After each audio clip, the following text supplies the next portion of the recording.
Assalamualaikum warahmatullahi wabarakatuh. Wilujeng patepang Dewi sareng Mang Augustin. Wargi sadaya anu simkuring dipihormat dina denget ayeuna simkuring Mang Augustin medar carios enggal, nudag-nudag impian. Pihatur rebunuhun oge ka awargi sadaya anu parantos berkontribusi like, komen, subscribe sareng share channel Dongeng Mang Augustin. Nyangga keun carios nu kasebat mugi tiasa ngahibur, nyandak pelajaran, oge nyandak mangpaat saseurna pikeun teung urang boh tinu sae sareng tinu awonna.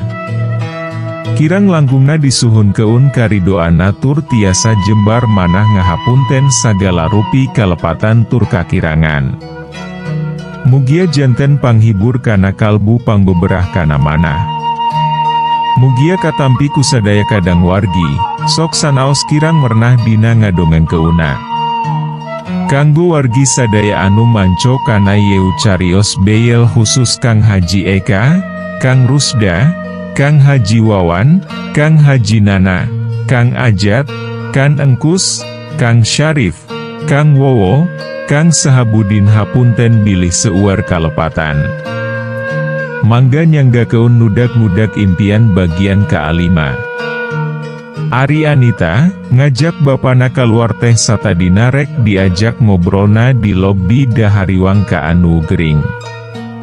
Tapi bapana embung ngeun, alesanana teu tumaninah, ngajak ngobrolna di imah. Keur Anita teuna naon, darek dimana oge manehna moal rungkat pamadiugan, angger rek milih dicandung ku Rafli. Tapi sanepina, di imah geus nyampak aibtu obon nu mariksa manehna ihwal mobilna dirampok waktu keur dipake ku Rafli kurang leuwih sataun ka tukang. Naon nu rek disumpuk keun Dewi, eneng teu umang omong mun mobil pernah dirampok? Teu umang omong, bulan-bulan miara salaki batur di imah? Hareupeun polisi Pak Herlan karek ngomong Dewi bari popolotot. Punten, Pak. Nyingkat waktu, saya mau langsung bicara sama Neng Anita. Untung aibtu obon gancang milu ngomong dibarenganku seuri keom. Enya sok Pak, nyal seweh mun bisa pariksana di dieu, komputer, laptop, mesin ketik ogi aya. Spaning Pak Herlan langsung turun ari nu ngomongna polisi maah. Neng Anita, Bapak sabenerna geus nyaho mun Rafli geus panggih ngan sakanyaho maah cenah langlang lingling matak percumah moal bisa dipariksa, sedengkeun Bapak ayeuna maah geus boga saksi nu nempo waktu Rafli digiring ke arah leuweung tempat manen haleungit. Aibtu obon mimiti nanya Anita nu saharita ngahandeweul keun ka bapana kunaon tadi teu ngomong mun kadatanganana aya urusan jeung masalah ieu. Ari bapak kunaon atuh tadi teu nyarios mun dongkap ka apartemen teh urusanna masalah ieu? Anita langsung weh mangloh bapana nu katempo jiga nu kasiunanan. Ngajaga Neng, bisi urusan nipu atawa naon ke ditewak ku polisi? Era atuh ku piminan tueun. Blak, hati Anita meni nyeblak ngadenge jawaban bapana kitu teh. Pak maaf, ayeuna budak abdi ditewak dibawa ke kantor terus ditahan atawa kumaha? Mun kira-kira aya nu dirugikeun ku bapak ayeuna pisan diganti ka jeun 2 kali lipat oge nu penting budak ulah dibawa. Pak, atos calik weh. Abdi mah teu ngalaku keun kejahatan. Bapak weh nuriweuh. Anita langsung nyangangang antara kesel jeung hayang seuri bari terus nitah Pak Agus supir bapana supaya ayeuna pisan ngajemput Rafli. Kemun geus nepi telepon ka abdi, keun abdi nu ngomong ka Pak Raflina. Ceuk Anita ka Pak Agus. Gus kitu ngajak bapana jeung Pak Obon ke tengah imah, ngarah tumaninah bari ngopi, terus ngobrol rencana kahareupna jeung Rafli ihwal kumaha hadena cara nyang hareupan Pak Asnawi, nepi ka adatangna Rafli obrolan leuwih ngajurus. Sok engke ku bapa dibantuan, ngirim 2 anggota Intel senior keur ngadampingan ngarah dina ngalaksana keunana ulah nepi keun ka ngalanggar prosedur. Cok aibtu obon di akhir obrolan ditambah ku omongan Pak Herlan durek ngabantu sakabeh finansial nu bakal dibutuhkan. Ari masalah Pak Samsul kumah. Pokona abdi mah alim dijodoh-jodoh Dewi ku bapa. Sanggeus Pak Obon ninggal keun imah, Anita geus ngabahas Dewi masalah jodona nu kamari-kamari ieu dipaksa keun ka amanehna ku bapana. Keeta mah urusan bapa da waktuna teu ngadesek ieu. Tapi jawaban bapana keur Anita maah karasa ngagantung da teu nyebut keun rek dibatal keun. Ngan di sisi lain, sawatara waktu dirina teu kudu neuk treuk heula menta kapastian. Bapana nu ayeuna rek mantuan heula Rafli ngalawan Pak Asnawi oge dianggap geus cukup. Anita ngarasa kahayang bapana ngajodoh keun jeung Pak Samsul, diukeut jeung urusan bisnis di mana nu kadenge ku Anita mah Pak Samsul salah sahiji anakna pejabat nu nangtu keun proyek ibu kota negara di Kalimantan nu ayeuns geus mimiti dibangun. Cak Dewi urang tinggal keun heula kumaha kiprahna Anita jeung Rafli. Ayeuna urang nyarita keun heula wati nu tisaprak kabur ti imah Pak Apong, ngajug-jug ka apartemenna Roni jeung kudu narima kanyataan mun rencanana rek ngagade keun kebon entehna gagal malah mobilna oge nepi keun ka adisita dealer. Manehna karek ayeuna boga kawani rek balik nyampur keun kolotna. Ngan sanepina ka imah manehna heran, lantaran mobilna nu kamari ieu disita dealer teh ngajugruk di garasina. Cing tenang, ku bapa geus diberesan, matak tong kakaburan, Pak Apong maah moal dae keun nuntut bapa maah komo Dewi ka amaneh maah. Bu Nengsih indungna wati, nyaho anak awewena datang. Ngajanteng hareupeun garasi langsung ngomong kitu bari terus nungtun ka ajero imah dibarengan ku romana anu bungah. Pak Apong ayeuna keur umroh, rada lila derek terus berobat ka Singapura cenah maah. Engke mun balik, teger keun hate, tepungan Dewi ngarah leuwih nyahaun.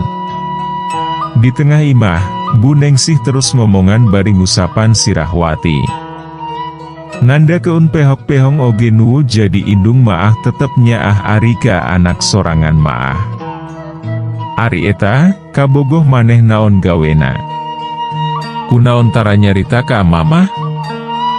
Jeung mun bisa maah nahan diri heula ulah waka dipanggihan nepi keun ka kapercayaan Pak Apong balik Dewi jiga samemehna. Sabaran heulanya. Dewi Bu Nengsih ngomongan wati samemeh ngajurung keun anakna sina mandi jeung istirahat di kamarna. Ari Bu Nengsih geus kitu mah terus sarua asup ka kamarna sorangan, gegelehean dina kasur, bari ngusapan biu teungna. Inget zaman ditinggal keun ku salakina nu rek kawin Dewi, padahal harita keur reuneuh gede kuati. Tong ngagegede keun parasaan, mun urang tetep kieu wae. Naon nu bakal diwaris keun ka budak salain kasusah jeung kamiskinan? Turunan urang moal aya menjatna. Cing sabar kemuun maneh jeung budak aya kaperluan naon-naon, tinggal ngomong ka akang. Kabayang waktu salakina indit 24 tahun ka tukang, ninggal keun ka paurih. Ngalahir keun wati ka rumah sakit ukur dianteur keun bapana nu harita maah masih aya. Tok tok tok, bu, cai panas atos aya, candak kalebet entong. Ngan lamunan kapegat da aya sorabi dedeh pembantuna bari keketok panto ngingetan ayeuna waktuna mandi ku Cihanut da ku Citis maah geus teu wani ku rematik. Enya bawa weh ka jero. Pautingna balik Dewi ka Rafli. Manehna keur di jero mobil di supiran ku supir kapercayaan Tatang, bari ngadagoan radio walkie-talkina disada mere kabar tipak dudung nu aya di gudang enteh pabrik bapana. Manehna red Dewi kana arlojina nu geus nunjukeun jam 12 pauting. Ker. Teu lila hapaena ngageter tanda aya we asup. Barang dibuka, nomor nu asup tipak dudung. Nu ngirimkeun foto mobil truk Colt diesel warna bakna biru di terpalan. Jeung tulisan nu terus dibaca. Pak maaf teu tiasa nganggo radio, sieun gandeng. Barang cikeneh keluar nganggo truk, dikawal ku opatan nganggo mobil Avanza hideung. Hati-hati pak. Kang bejaan Pak Tatang, urang ningkur heula kitu, sasaran geus kaluar. Geus anggeus macana, Rafli geuwat nitah supir nyusul Pak Tatang nu keur ngopi jeung Bribtu Komar, intel ti Polda nu dipenta tulung Aibtu Obon. Siap. Jawab si supir bari turun tina mobil, nyusul Tatang nu teu lila arasup kana mobil. Geus kitu mah maju neangan tempat parkir nu buni tapi bisa ngawaskeun ka jalan gede. Enya weh, teu kungsi satengah jam, truk nu disebutkeun Pak Dudung ngaliwat dituturkeun ku mobil Avanza hideung nu saterusna dikuntit nepikeun ka tempat barang dikirim. Pak Rafli, Pak Tatang, kesawataraan nu mariksa babaturan sayah wehnya nu marake baju dinas. Urang pariksa heula surat jalana ngurangan konflik di lapangan. Kecuali mun kapaksa, karek ku urang ngagerebekna, nya. Bribtu Komar nu diuk diharaup nginstruksikeun kitu. Abdi mah kumaha bapa weh, nu penting mobil ditahan heula keun ke abdi nu tanggung jawab nyiun laporanana. Rafli gancang ngajawab bari panon maah tetep mencerong kahareup, nempo keun mobil nu keur dikuntitna tika jauhan. Geus kitu karet Bribtu Komar oge keur nelepon, jigana ka babaturan polisina. Yakin pak, yakin. Ieu keur dikuntit ku saya jeong nu boga barangna. Paling sajam satengah oge nepi ka Banjaran. Bapak nungguan di mana? Kadengeuna kitu. Tararik. Siap. Kemun geus nepi ka turunan Jagabaya Kiang Roke diinformasikeun Dewi. Selamat malam, 811. 813. Cenah, sarua tarikna. Kade ulah nepikeun ka kasarean, anggota geus tabay di kawasan. Dewi Pak Komar mere instruksi jeung ngagambarkeun situasina nu disikepan ku Rafli ku ngadoa ka anu kawasa menta urusanana ayeuna dilancarkeun nepikeun ka abeunang jeung nu nadahna. Samemeh kawasan Panin Rafli dibelel-belelkeun ngarah ulah kacolongan, eta mobil nu dututurkeunana mengkol ka kenca atawa ka akatuhu, nepikeun ka jelas bener ka tempo mobil mengkolna ka akatuhu. Bapa nuturkeun saya weh, ceuk nu bogana engke tewakna waktu barang diturunkeun cenah. Hayang nyaho jalma jeung tempat nu nadahna. Kemun lewat dayah kolot barang caan turun keneh, gantian bapa nu nguntit ngarah teu curigaeun. Kadenge Dewi Bribtu Komar ngomong dina telepon bari nitah supir nganggeran laju mobil supaya tong diukeut teung jeung mobil nu ditutur keunana. Banjaran kaliwat, pamaung peu kaliwat, pas leupas ti dayeuh kolot, mobil Innova hideung nyiap. Eureun. Paehan lampu. Ngaliwatan parung halang satik, Bribtu Komar ngomong kitu bari tetep ngawas keun mobil nu ti tadi ditutur keun asup ka bangunan urut pabrik. Tunggu setengah jam, perhitungan saya setengah jam cukup waktu minimal setengah barang dina truk setengah na geus turun. Dewi Bribtu Komar ngomong kitu bari pelenyun nyeungat ududna jigana keur nenang keun heulah hatena nu memang karasa boh ku Rafli boh ku Tatang, nu rarasaanana mimiti tegang. Maranehna kakarasa umur hirup, ngalaku keun kagiatan brehna jiga polisi sabenerna nu kudu bisa nyeimbang keun kasiun jeung kawani ulah nepi keun ka anabrak aturan. Kira-kira setengah jam arek kaliwat, katempo Bribtu Komar turun tina mobil bari samemehna ngomong heula. Pak Tatang jeung Pak Rafli tungguan di dieu, caan kapaksa maah tong pipilueun asup, supaya engke anu tanggung jawab tina bocorna barang teu apaleun mun Pak Rafli anu lapor, ngarah Pak Rafli isuk pagito laluasa keneh asup ka pabrik. Caan oge Rafli ngajawab, ari beretek teh Bribtu Komar lumpat, katempo asup ka tempat mobil treup nu mawa eteh jeung nu ngawalna asup. Dor, dor, dor. Tiarap, tiarap, tong aya nu lumpat siah. Geus kitu kadenge dar-der dor sora bedil jeung jelema cing jorowok. Dor.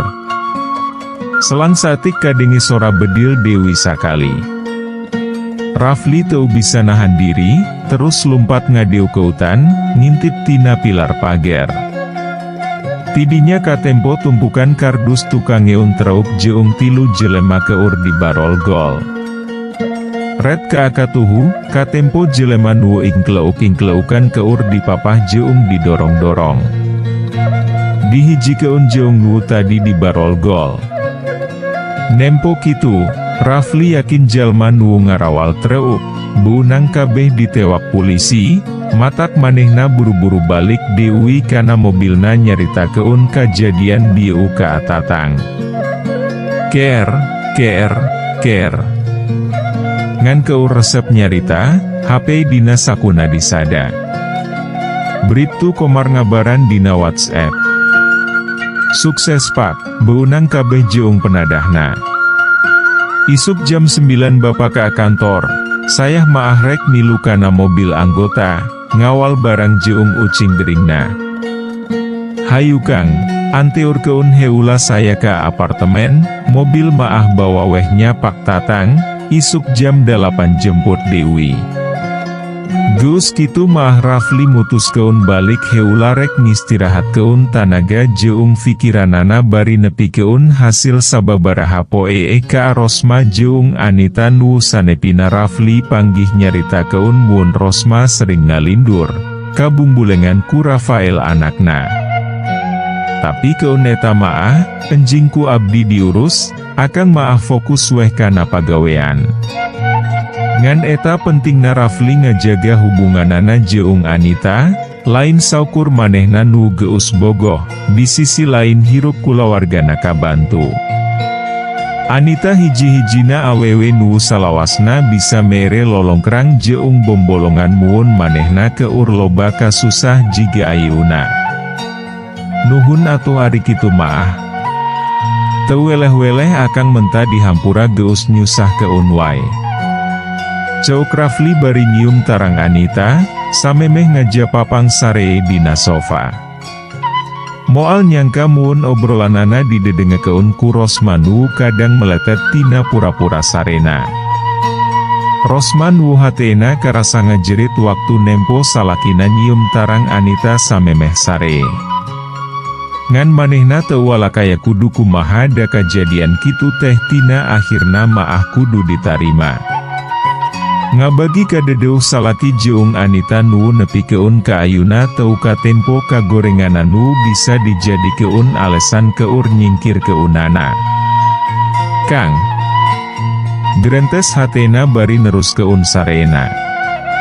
Isukna, jam 8-an Rafli geus ninggal keun apartemen, indit ka kantor polisi, nepungan Bribtu Komar di kantorna nu langsung mawa ka arohangan Komisaris Polisi Irianto Komandan Reserserna nu terus nyaritakeun kajadian tadi pauting.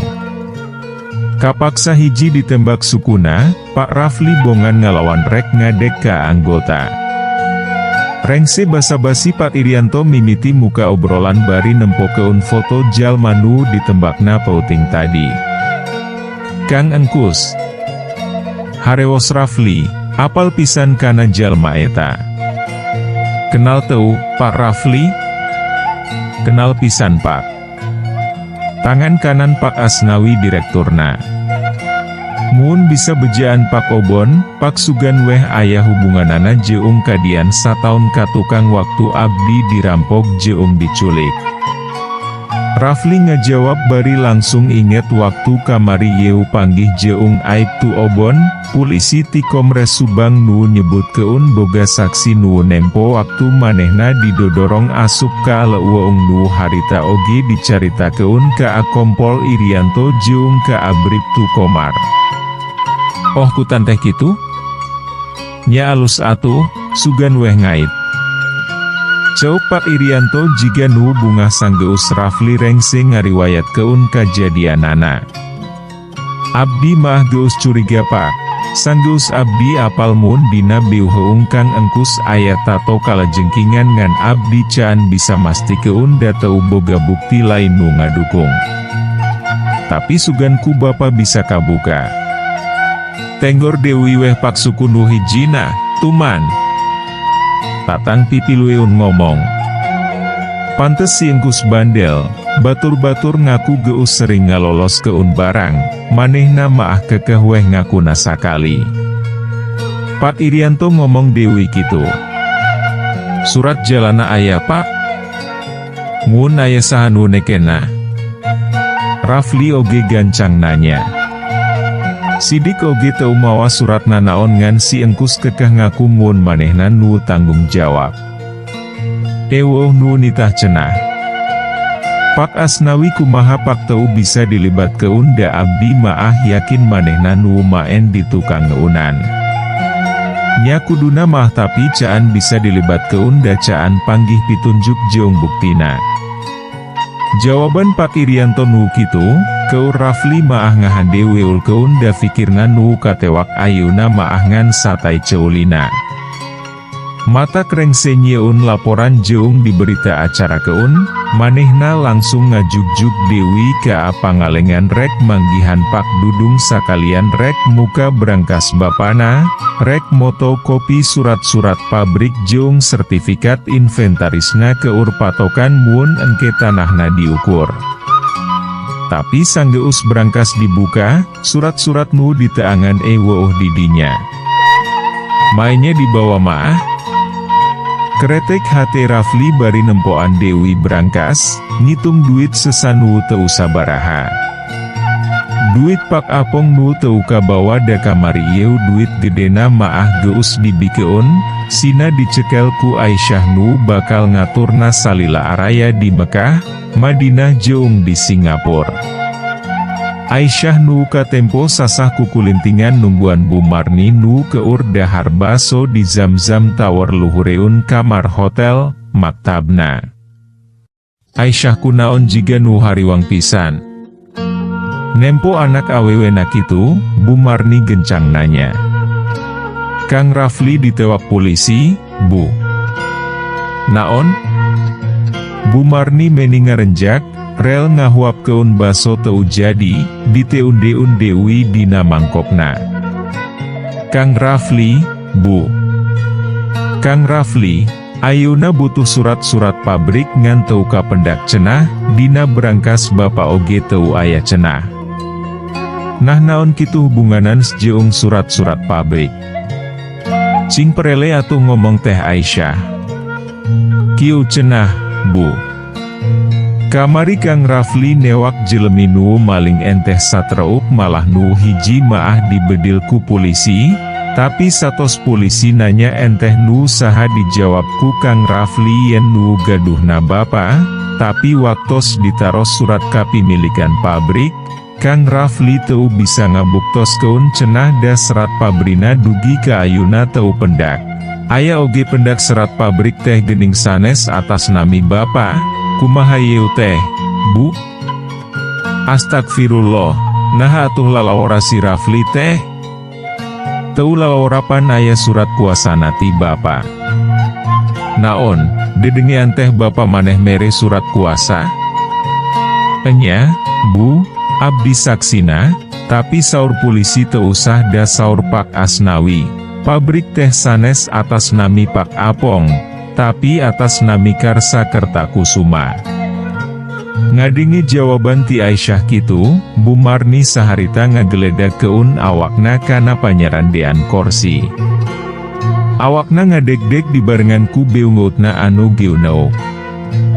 Ayeuna pisan kabaran heula lancok maneh. Bener kitu surat pabrik atas nama Karsa kitu jeung sakalian telepon wakil ti perusahaan umroh. Ayeuna oge hayu urang balik, make biaya sorangan kitu. Bu Marni terus nungtun Aisyah balik ke kamar hotelna bari di jalan keneh geus ngeungeu peul duit realan sabeung keut nu sanepina ke kamar hotel langsung digelepo-gelepo keu kana beungeut Pak Apong. Lebok tah duit sia Apong. Ngalunjak teh kamalinaan nepi keun Kang Haja ngajebak anak aing asup penjara. Dasar otak sia mah geus lilana oge teu beres. Bu Marni meni norowelang bari terus ngagusur koperna keluar kamar. Hayu Aisyah, tong durus bapa tere nurus tunjung kitu. Antep tong diobatan, syukur oge gancang modar. Cok Bu Marni Dewi bari ngujurung keun awak Aisyah ka kamarna, nyokot koperna terus turun naik mobil sewaan nu geus diurus pihak perusahaan travelna. Indit ka Bandara Abdul Aziz rek balik Dewi ke Alemah cai make biaya sorangan. Bu naon maksudna tadi ibu nyebat bapa tere. Naha. Geus tong dibahas heula, engke ku ibu dicarita keun mun geus panggih jeung lanceuk maneh. Dina mobil, Aisyah penasaran nyanya tapi malah dipotong ku indungna nu terus meure umkun panonna. Aisyah sorangan teu wani maksa da katempona Bu Marni masih neun-deun ka ambek, katempo tina dadana nu sering narik nafas panjang. Sedengkeun Pak Apong sapaninggalan pamajikan jeung anak nangan ngadagor-dagor keun tarangna kana tembok bari mereket-mereket keun peureupna. Teu nyangka kajadianana jadi kieu. Manehna teu ngarasa ngajebak harita maah, malah muun kareta api nu salila yeu salah jalan, ku manehna rek dibalik keun Dewi kana relna sanggeus merhati keun anakna wati teu robah-robah ahlakna. Pangjaga keun pamajikan jeung anak-anak bapa. Urus sakumaha ka anak sorangan. Ras teh inget kejadian 25 tahun ka tukang waktu Pak Karsa amanat ka amanehna samemeh paeh. Sanggeus saminggu dirawat alatan sirahna keuna kadek kunu ngarampok mobilna. Harita Pak Karsa disupiran ku manehna karek pisan balik tiban nyokot duit keur gajihan karyawana. Harita nu kudu paeh sabenerna MAH manehna ngan waktu nu ngarampok ngulang keun bedok ka manehna kaburu dihalangan ku Pak Karsa nu ngakibat keun sirah Pak Karsa nu akhirna keuna kadek. Mun Bapak ewoh umur, Marni kawin weh jeung si Apong, ngarah pabrik aya nu ngurus da manehna maah geus ahli. Marni hampura akang, geus dipoekeun ku banda jeung ku budak. Hampura, Marni. Hampura Pak Karsa. Pak Apong terus nyuh kana bantal. Geus puluhan tahun manehna karek bisa ceurik. Kapercayaan dirina jadi Den Apong saharita leungit da kabayang sabalikna umroh kudu balik ka mana. Tong ngagegedeukeun perasan, mun urang kieu wae, hirup moal aya menyatna. Naon nu bisa diwariskeun ka katurunan urang salain kasusah jeung kamiskinan? Cing sabar kemun buda jeung maneh aya kaperluan naon-naon ngomong weh ka akang. Ras inget ka Nengsi. Awewe pangsabar-sabarna jeung nurut deuwih waktu ku manehna dijodokeun jeung Asnawi jadi mandor. Nengsih narima jeung tanpa pisan pamenta. Wati. Terus Pak Apong inget ke anak awewena.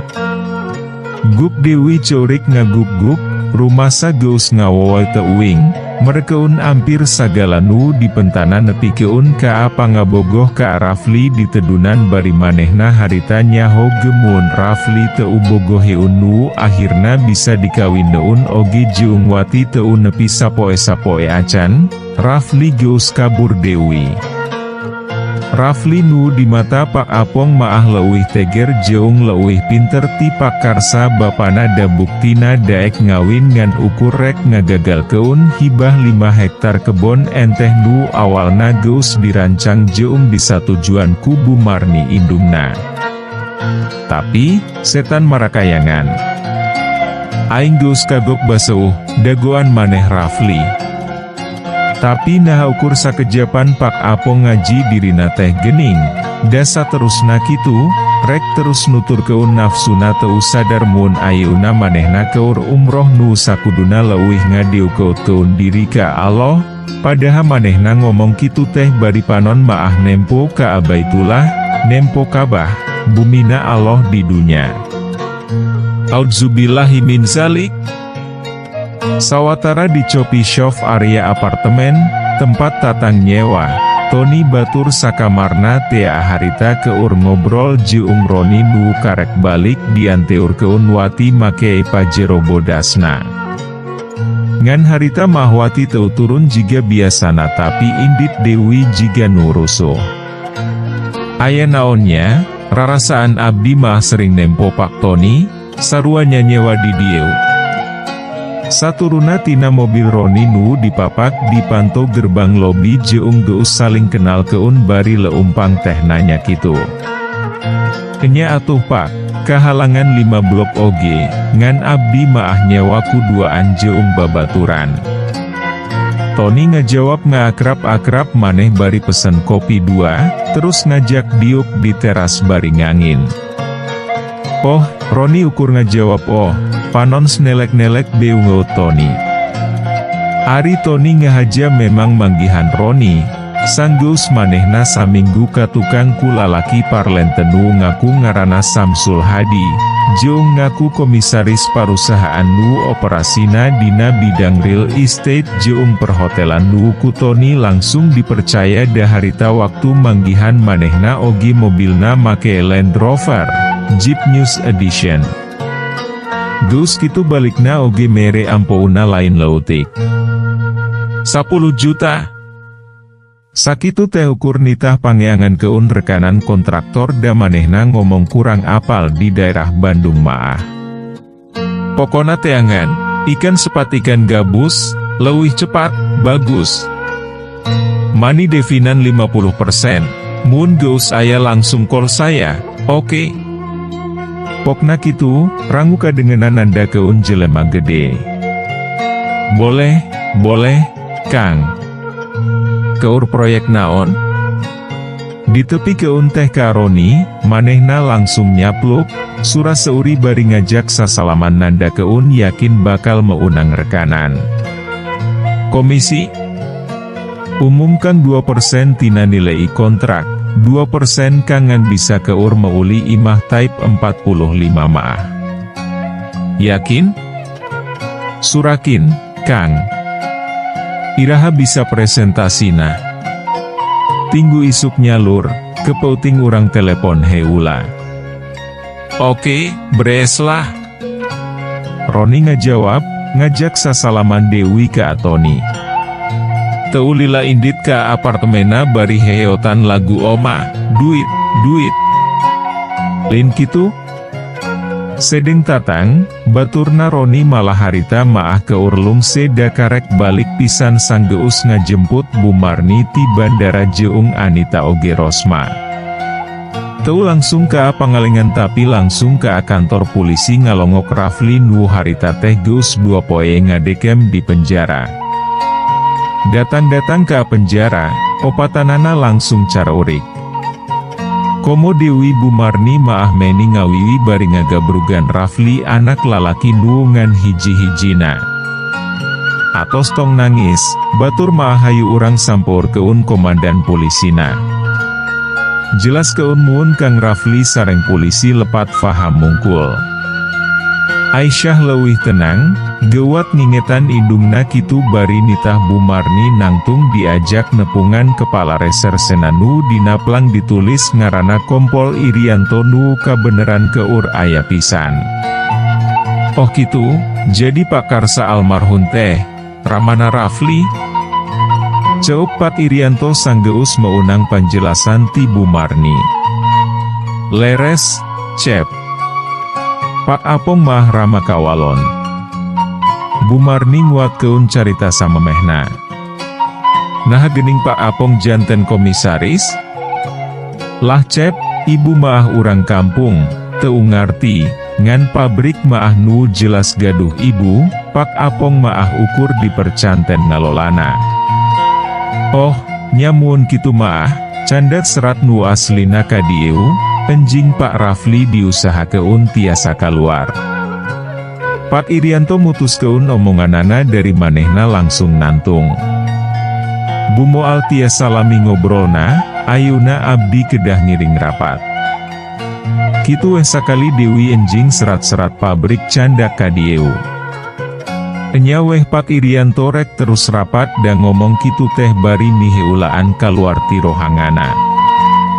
Geus kitu mah sararea balik, sanggeus nyimpang keun heula Rosma jeung Anita nu turun di imahna, teu ka apartemen da samemehna Anita geus mutuskeun Rosma cicing di imahna ngarah lega. Engke manehna rek neangan baby sister keur ngasuh Rafael ngarah ngahiji Dewi jeung indungna nu ampir unggal sare kadengeun ku Anita sok ngalindur gegeroan ngaran Rafael anakna. Sedengkeun Bumarni jeung Aisyah harita maah teu loba ngobrol, malah teu turun-turun acan. Ngomongna emah capee jeung sono ka incuna nu isuk rek sakalian dibawa, dipanggihkeun jeung indung bapana. Ibu mah karek nempo, sineng Rosma geuning jiga nu akur jeung sineng Anita teh, Aisyah. Teu timburu kitu padahal sineng Anita sakitu layeukna jeung lancok maneh teh. Caan oge sabaraha jauh, mobil jalan, Bumarni geus nanya kitu ka Aisyah, nu teu ngajawab, pura-pura sare, tapi hatena mah seuri. Ibu teu apal, tuang putra tos janen Don Juan ge.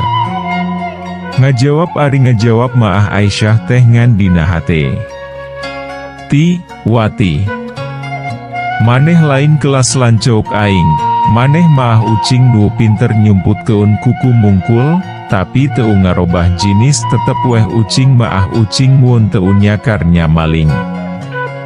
Geus kitu mah rop weh Aisyah sare meni tibra pisan. Isukna bener, Rafli bisa kaluar, diurus langsung ku indungna nu terus dibawa ka imah Anita, ngariung dicari keun Rusiah nu mangpuluh-puluh taun dibungkem dina hate Bumarni. Ngahaja di Rusiah keun satadina ngarah maraneh teu ngarasa rendah diri boga bapa tere. Nempo Rafli jeung Aisyah nu cingarolohok sanggeus ngadenge jujutan indung, Bumarni geuat ngomong Dewi kitu. Ari ibu geuning daek wae dikawin ku Pak Apong. Nah teu nolak? Rafli kakarek muka sora, ngahanjakal keun kaputusan indungna baheula daek dikawin ku Pak Apong. Kahiji amanat ti bapa maneh, kadua zaman nu nuntut. Harita mah nu ngaran Randa pasti sok jadi gunjingan batur. Katiluna jiga maneh weh jeung Neng Anita, asalna ewoh pangabogoh, tapi kusrina panggih kumaha. Komo ibu, panunggal poe kaditu kadieu di baturan bapa tere maneh, rasa teh datangna lalonan pan. Bumarni ngajawab bari nyapu keun panona ka Rafli. Anita jeung ka Rosma nu langsung tungkul, mupus ka nyeri dina hateena dayakin Rafli teh bener jiga nu geus karasa kumitohana, katarik ku Pak Apong, lain niat ti awal hayang ngaduakeun hateena tapi kaya nu mangaruhan ku seringna Rafli jeung Anita panggih. Kitu oge Rafli jeung Aisyah teu bisa nyalahkeun kaputusan indungna baheula. Kabeh oge moal leupas tina kersana nu kawasa.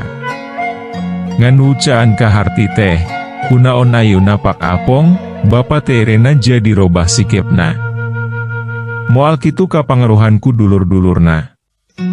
Keretek hate Rafli nu saterusna nyalah keun diri sorangan, tiba ulah teu kasirat nanya keun asal usulna. Panepi ka aki wari manehna teu nyaho aki nini ti pihak bapana. Ibu oge teu nyaho, ongkohna ibu ngarasa teu penting, ngan ari ceuk Mang Eman maah urang Banjaran. Bu Marni ngajawab kitu waktu Rafli nanya sabenerna Pak Apong teh urang mana. Geus nu penting ayeuna maah maraneh geus nyaho. Maraneh geus darewasa, anggur maah ti ayeuna geuwat pausahan teh balik nama keun. Ngaran maneh duaan jeung Aisyah, ngarah ibu teu kudu pipilieun mun aya urusan parusahaan. Ibu geus kolot, meu jeuh ngistirahat keun pikiran bari nyoo incu. Bu Marni maragat keun obrolan bari nyokot Rafael tina lahunan Anita, dibawa ke ataman tukang. Nang ning ewu, haliwangna bari leumpang ninggal keun anak minantuna nu masih cing haruleng di tengah imah. Ning nong. Ngan teu sabaraha lila, bel di rohangan tamu disadananda keun di luar aya tamu. Anita rek ingkah, tapi diceram ku Rafli nu terus muka panto hareup. Sing horeng nu datang teh Aibtu Obon jeung Bribtu Komar nu ngahaja datang da samemehna ngadatangan selna Rafli tapi teu panggih da meunang beja geus kaluar. Si Kohar, baturna si engkus geus beunang, ayeuna tinggal neangan nu nitahna nu caan puguh raratanana. Tapi kabeneran beunang fotona di imah Pak Jamhuri, ngomongna maah Pak Jamhuri oge apal ka Pak Rafli. Di rohangan tamu Pak Obon langsung ngomong kitu. Ki Jamhuri? Rafli katingalina kaget. Ki Jamhuri nu imahna ditungtung ka jero kebon karet, Pak. Enya behwe tanaun kebon karet, urang dinya maah narelah keunana leuweung pamiceunan nyaung-nyaung di baturan ku budak awewe, parawan nu ngaranna Nani. Pak Obon ngajawab bari mencerongkana beungot Rafli nu romana katingali semunu kacida hariwangna. Astagfirullahaladzim. Kumaha pakayanana ayeuna, sarehat? Rafli nanya Dewi bari ngarasa dosa, dati saprak ninggal keun maranehna pleng weh kapopoho keun, dosa caan bisa nedunan jangjina rek nyakola keun Nani nu sakitu hemana waktu manehna diobatan, diurus jeung diajar keun kanuragan ku Ki Jamhuri. Sehat katempona maah. Terus naon hubunganana jeung kajadian waktu abdi di Rogahala da Ki Jamhuri maah ukur nulungan harita maah? Hubungan jeung kajadian maah eueuh, tapi aya kaitan jeung nu nitah si Kohar jeung kaasian kus. Pak Jamhuri ngaku muun nu nitah jigana adi deuteungna nu ngaran Sulaiman. Tahieu fotona, Pak Obon ngajawab bari ngasongkeun salambar foto hitam putih ke Rafli. Foto Ki Jamhuri keur ngoranu keur ngaleng hiji lalaki pantaranana. Tahnu keur dikaleng Ki Jamhuri nu ngaranna Sulaiman teh.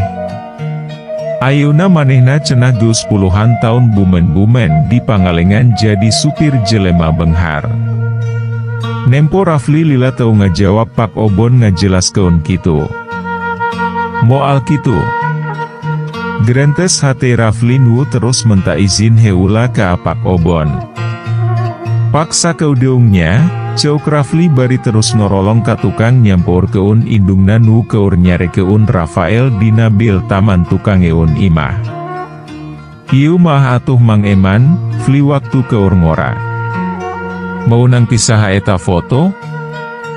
Mang Eman tiba heula nepikeun ka ayeuna oge milu jeung ibu.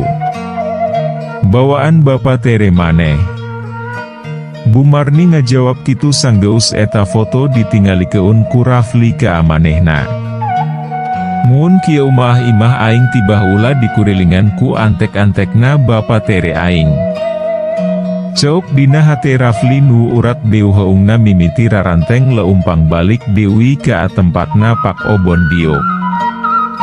Enya apal ayeuna maah Pak, ieu Mang Eman supir kulawarga abdi. Iraharek ditewakna.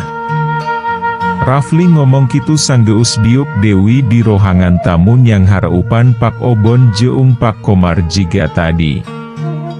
Naon, dedengian teh Mang Eman rek ditewak? Caan oge Pak Obon ngajawab naon nu ditanya ku Rafli, Bu Marni kaburu nanya keun. Sing horeng manehna nutur keun, da heran tadina maah rek nanya, Rafli meunang tisaha foto eta tapi rewas da ngadenge pisan mun Mang Eman rek ditewak polisi. Pak Obon teu wani ngajawab, malah kalah ka aneu teup beungeut Rafli nu saterusna nitah Bu Marni diuk gigi reunana samemeh manehna nyarita keun mun men Eman kalibat waktu manehna dirogahala sataun ka tukang. Kurang ajar mun kitu maah si Apong. Boa. Beres Rafli nyarita, ujuk-ujuk Bu Marni ngomong kitu. Boa paehna bapa maneh ge? Bu Marni ngajawab bari nanggah keun beungeutna kana para imah, geus kitu norolong lumpat ka kamarna Anita. Ceurik nyegruk. Kang Karsa. Cenah ngagiro-giro ngaran salakina nu geus ewo. Manehna kaduhung baheula nolak salakina diotopsi ku polisi bari sabenerna manehna geus curiga waktu nempo nafas pakar samun ngarenghap jiga nu sieun pisan padahal teu bogaun panyakit paru-paru atau asma. Kang Boa anjeun teh atan nu nyiksa heula samemeh paeh alatan dikadek. Du Gusti. Bu Marni ceurikna tambah tarik bari lumpat keluar Dewi nyamper keun Rafli. Tewak si En ayeuna pisan Rafli. Sakalian ayeuna nitah polisi ka Mekah, tewak si Apong. Pasti manehna nu geus maehan bapa maneh teh. Jerit Dewi. Bu Marni ngajerit bari ngendak-ngendak tak-tak anak lalakina nu ceup dirina karasa geus lila disangsarakeun alatan percaya teuing ka apak Apong nu disangka ngan ukur keur ngadidik Rafli mungkul.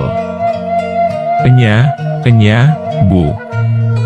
Nempo indungna kitu, Rafli jadi malik watir. Matak gewat Bu Marni dipapah ka kamar tamu, dituturkeun ku Aisyah, Anita jeung Rosma. Keheula Bu, asa keemutan, ari Mang Eman kamana, rarosan Afi maah tos lami teu ninggal. Sanggeus karasa indungna geus reuruh emosina, Rafli karek wani nanya. Hatena mimiti rada hemar-hemir, mikir sedengkeun Ki Jamhuri, elmu kanuragana sakitu rongkahna, nya Mang Eman oge pastina moal jauh ti kitu. Enyanya, boa-boa curiga atawa geus kasiunan atawa deuih, dititahku si Apong sina indit da ibu oge karek sadar, manehna izin ka ibu rek istirahat heula, sanggeus maneh muter video siwati salingkuh tea. Bari hudang Bu Marni ngajawab kitu. Alamatna gaduh teu boga ibu maah, kulawargana oge teu apal. Si Apong nu nyahoeun maah Fli. Nu gampang wah heula atuh, si Apong heula, tanya ayeuna ka polisi kira-kira sabaraha biaya nu kudu dikaluarkeun meung-peung gampil tinggal nelepon travel, kanyahoan meureun ayeuna aya di mana. Bu Marni salah kali rupisan ngira-ngirana, nitah newak Pak Apong kajeun kudu ngongkosan polisi nepi ka Mekah ge. Teu apaleun mun nu rek ditewakna, 2 atawa 3 jam gesehna nuturkeun Bu Marni jeung Aisyah ninggalkeun Mekah. Bu Marni teu ngeuheun mun Pak Apong ayeuna geus aya di pabrik enteh, bari rerencepan ngumpulkeun satpam rekrutan Kang Engkus nu lolobana maah Bromo corah mungkul. Pak Apong keur ngarencana keun taktik nu lain pi keun nerus keun impian dirina jeung wati nguasaan kakayaan pakar saurut dununganana nu karek sawareh kebon entehna kapimilik ngarobah surat tanahna atas nama Asnawi, direktur, mamaruan jeung panglempengna nu salila yeu bisa dijadikeun boneka dina pangawasan engkus anak buah nu pangsatiana. Kade tong geruh heula ka abatur muun bapa geus balik. Ti ayeuna, saha-saha nu bisa maehan si Rafli, ku bapa disiapkeun hadiah samiliar gedena jeung kulawarga maneh muun perlu nepi ka apae, ku bapa pasti diurus kabutuhan hirupna. Maehan Rafli? Muun jelema balik pastina oge muriding ngadenge Pak Apong nu warugana geus kolot jaba boga panyakit jantung nitah kitu. Jika hirup teh rek salilana wae, padahal manehna geus bau taneuh jeung kabeh genyaho hisap di yaumil akhir. Sang geus ditanya alus henteu salatna, nu kadua maehan sasama, dosa nu panggede-gedena sang geus musyrik jeung syirik. Audzubillahi min zalik. Tilu poe kaliwat tisaprak Rafli dipanggihan Aibtu Obon di imahna Anita, sore-sore manehna karek nepi pisan ka imah kosong tukangeun imah kolotna nu geus diberesihan jeung di usian parabot sacukupna. Imah nu disiapkeun keur Ki Jamhuri jeung nani nu poe eta karek meunang ngajemput ti imahna di leuweung pamiceunan. Ngahaja ku Rafli dibawa ka dieu mangrupa kituna maah males budi ka Ki Jamhuri nu satengah taun geus nulungan manehna jeung nebus janjina ka anani nu rencanana engkerek di sakola keun privat di dieu ngarah leupas tina buta hurufna kemun geus bisa maca jeung nulis karek rek diarah keung ngejar paket A. Garna haun kieu geuning jang, karasa ayeuna maah abah teh jadi maanakna. Karek nepi ge, bari diuk dina kursi, Ki Jamhuri langsung weh ngomong kitu. Sedengkeun nani panonangan ret dewi kana TV damun wani maah hayang gerani tah Rafli ngahirupan. Manehna pernah sababaraha kali nempo mun sakali waktu dibawa meuli baju ke pasar dadakan di Cilutung, desa Pangdiu keut ti tempat manehna cicing di leuweung pamiceunan. Untung Rafli surti, nani ditungtun diajarkeun cara ngahirupan jeung maehanana, diajarkeun ngahirupan listri jeung gas paranti muun manehna masak. Tapi harita maah ngan sakitu hela nu bisa diajarkeun nani teh da kaburu meunang telepon ti Anita nu nanyakeun pouting ieu balik henteuna.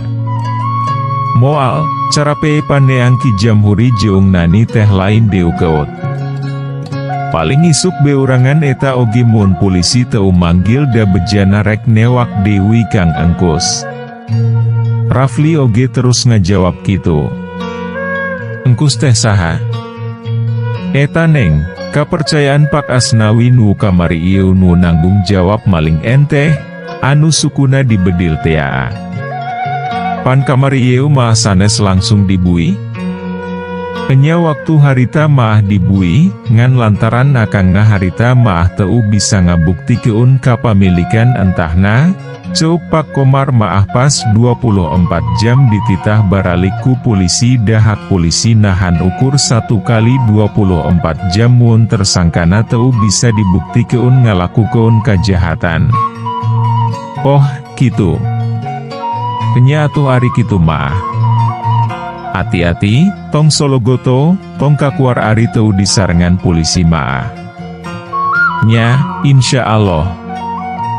Rafli nutup obrolan bari balik ka imah indungna, tiris-tiris oge mandi da karasa awakna karunang. Poutingna kira-kira jam 11 poutingan, manehna make mobil nu biasa dipake Pak Apong. Lapar, Bu, bade milarian sangu goreng. Bebeja ka Abu Marni maah kitu, padahal manehna mawa mobil teh malah ngadiu keutan area pabrikna. Rencanana maah rek ngalanglangan mungkul dati saprak kawin jeung Rosma 4 taun ka tukang caan pernah nincak Dewi kadinya. Sepi, jeung kunaon lobina meni cakwa Masih di jalan gede oge manehna geus ngagerentes, nempo ti jalan, paranti satpam jeung lobby listrikna careudeum, jigana make watt listrikna laleutik. Bah ditue untung-tung pabrik, manehna muter keun mobilna arah balik Dewi. Ngan sanggeus aya di hareu peun pabrik, Rafli nempo jelema saurang keur leumpang ti lobby ke arah luar. Katempona bari ngajingjing barang, ngan barang naonna teu jelas da memang rada poek. Bangsat kitu? Harewosna Dewi bari marauman lampu. Eta jelema katempona leumpang ke arah bangunan leutik di keut pos satpam. Enya bangsat ieu maah. Ceuk hatena Dewi, bari geua turun tina mobil, lalaunan muka panto gerbang. Cekit, sora panto gerbang ngajorek leutik, tapi cukup keur ngagarewah keun sepinu keur jempling kitu maah.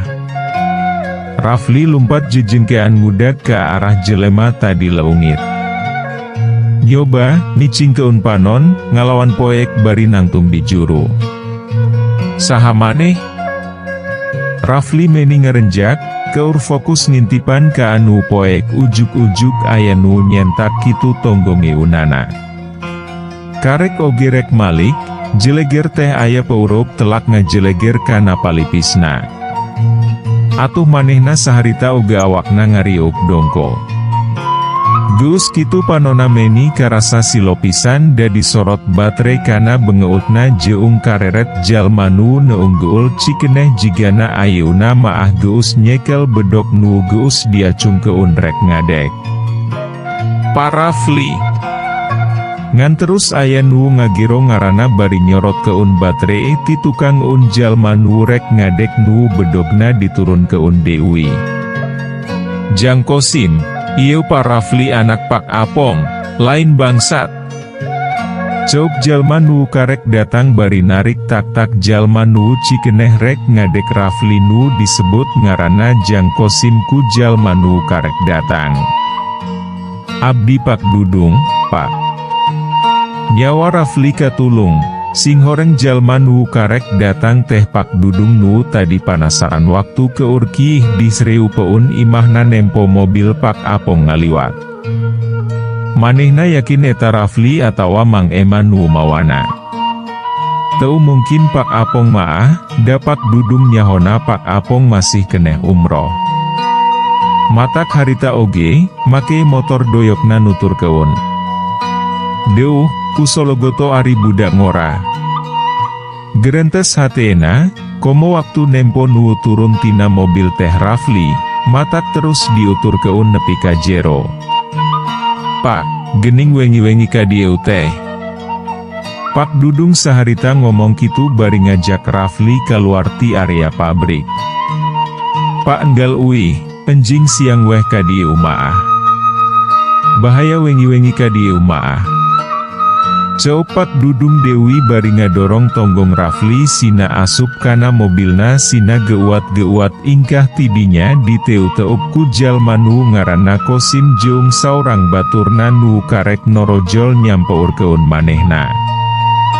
Bangkar aing meunang duit samiliar teh gara-gara datang Pak Dudung, maan. Kadingi Kosim ngagerendeng. Nah atuh lain sakalian bieu, paragat keun? Aya saksina Pak Dudung. Mainnya dua nanaku aing dipahan maah.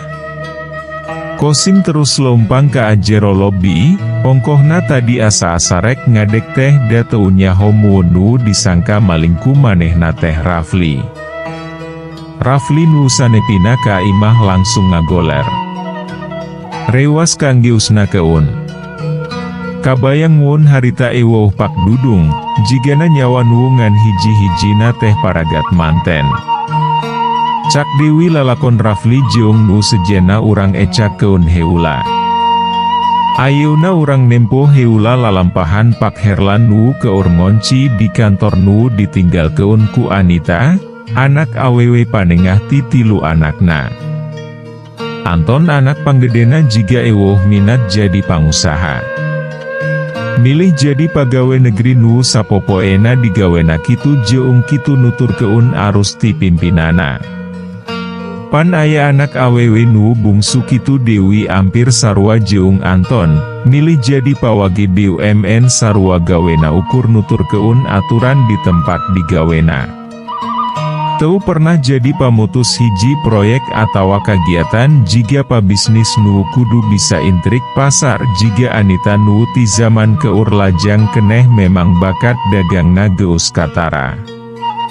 Pak Herlan keur ngarasa aneh, kana apartemen nu mimiti dibangun gigireun pisan pangwangunan apartemena, kabaca dina promosi pemasaranana, tina type jeung rupana ampir sarua pisan jeung nu nambah bingungna Dewi, harga nu ditawarkeun jauh leuwih murah batan harga nu ditawarkeun ku manehna.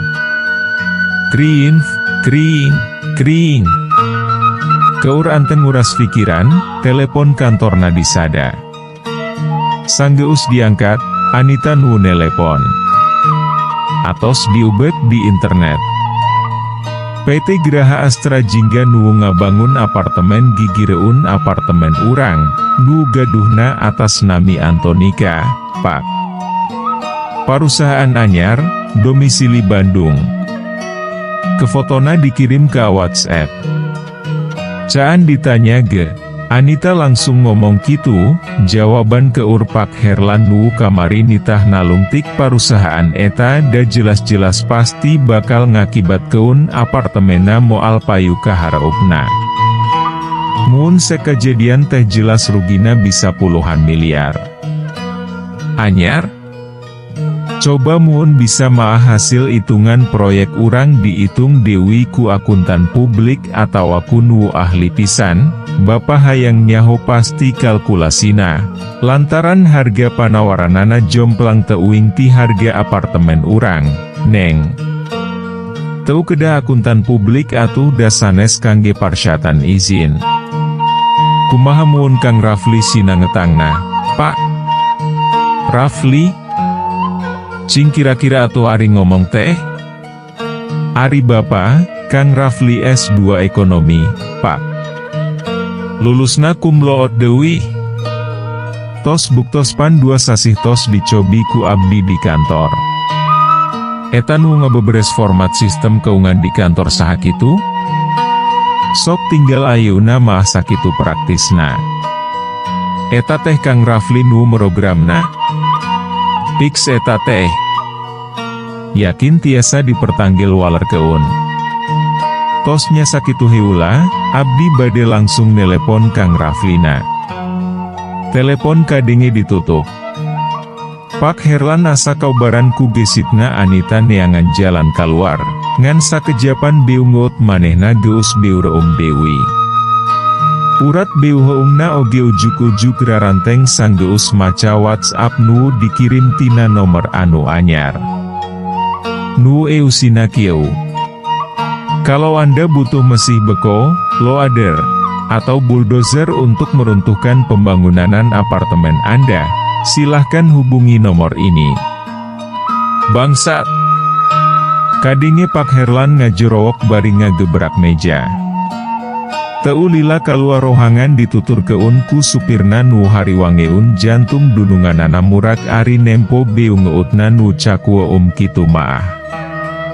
Ari Anita bari gular-golar di kamar teh tarangna meus-meus kerung, meus-meus kerung.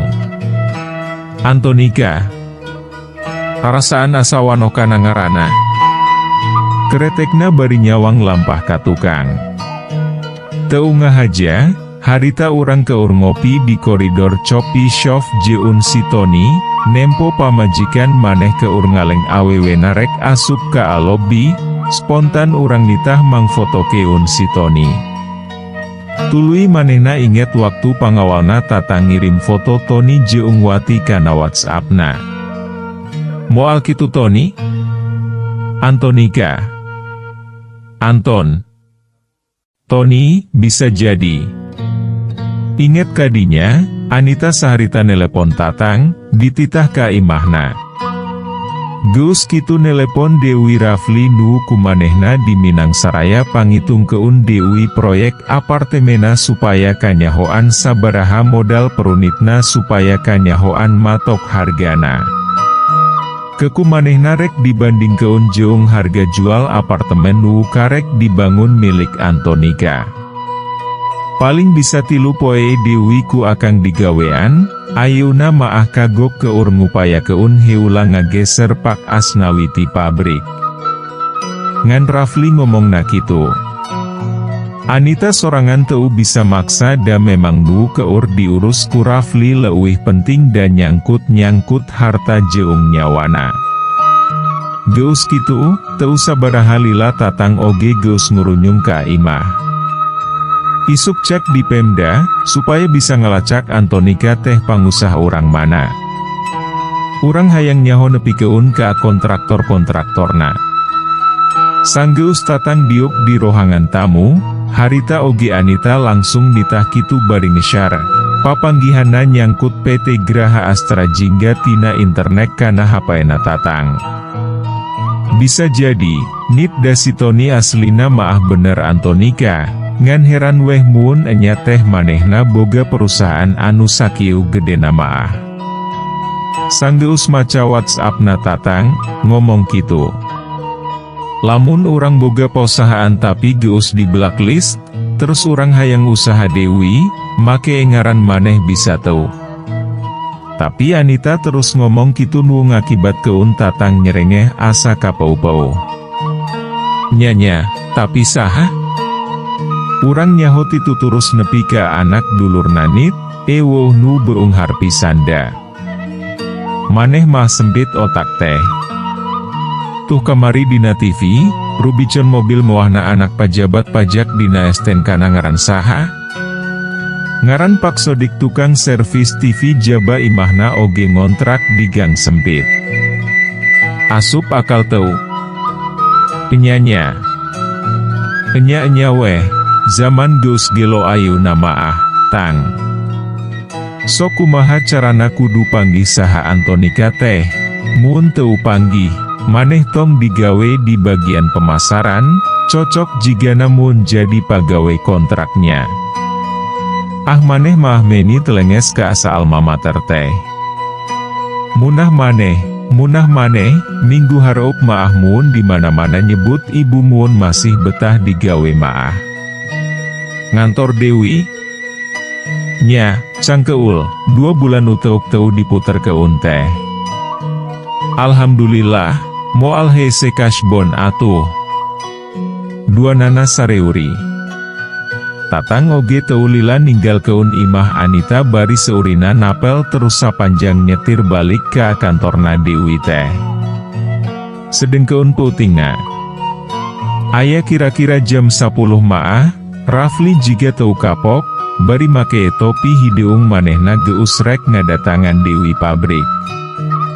Teu boga pikiran goreng mun ti sakaluarna ti imah oge geus diawas keun ku Kosim jeung salah saurang baturna. 2 nana marake helm nu buni nyumput keun beungeutna. Siap Pak Engkus, moal gagal ayeuna maah. Kadingin nu dibonceng ku Kosim ngomong kitu dina telepon. Urang moal milu asup bisi si Rafli curigaeun soalna kamaripan digebuk ku urang. Tapi nu lain maah ti kamari ieu oge geus siap di tukang ngeun gudang. Maneh ku urang diturunkeun di tungtung pabrik belah dieunya. Kosim oge gogorokan ngomongan baturna nu saterusna ngaheueuh keun. Rafli sorangan kacida percaya dirina, sanggeus nepi ka lawang asup pabrik oge langsung ngelaksona nu keur nangtung jaga di pos satpam. Siap. Rek kasaha, peuting. Sameme muka keun panto gerbang nu jaga tadi, Teureugius nanya. Ieu mobil saha? Rafli ngajawab, tapi Malik nanya. Sikepna tenang pisan. Duh, buka keun eta bos, Nyaho. Tapi samemeh nu nanya ke Rafli ngajawab, aya lalaki lain nu ngajorowok kitu bari terus muka keun panto gerbang jeung mere tanda mobil nu dipake Rafli bisa asup. Coba saya minta kunci ruanganana Pak Asnawi jeung sakalian telepon kepala gudang, ditungguan kituh di lobi. Ari tina mobil Ari po Rafli ngomong kitu. Siap. Kunci Pak Direktur aya di lobi Pak. Jawab lalaki jangkung gede nu tadi muka keun panto bari ngabagiakeun ku leung-leung terus leumpang gigi reun Rafli. Sedeng keun nu lainna kadenge sibuk ngomong dina telepon. Siap, beurit keur nuju kana Senteg, dikawal ucing. Segera merapat sesuai rencana. Kitu kadenge bari jengke-jengke panona nempoan ka tukang un pabrik anu poek.